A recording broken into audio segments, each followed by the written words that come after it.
A media briefing on day 2 after the disappearance of MH Flight 370. Vague, evasive and uncomfortable. We are investigating on that. Thank you. The head of the Civil Aviation Authority can't get out of the room fast enough. It gave a poor first impression to the swarms of international media that had begun descending on Malaysia, shining the brightest and harshest spotlight on the country in its history.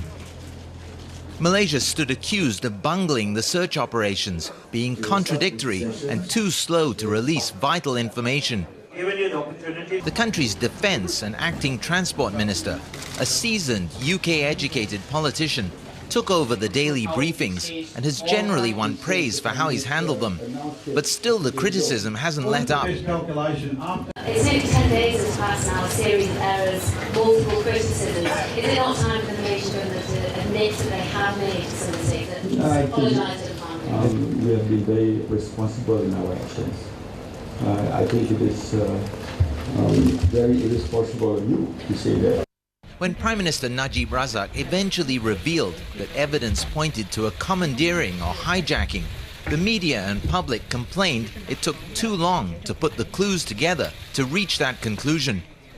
Malaysia countered that it would only release information once it was verified and corroborated. I think a lot of that criticism is unfair. I think Malaysians have mobilised as best they can. They've welcomed support from overseas experts.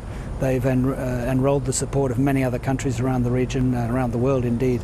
So I think they're doing what they can. The problem confronting us all is that this is an unprecedented investigation in terms of the scale, the scope. Still, many think the government created its own problems in the early days of the investigation. The Malaysian government and the civil service are more used to domestic press, which is very docile. And so when they're put in a situation where hard questions are being asked, they just don't know how to deal with it.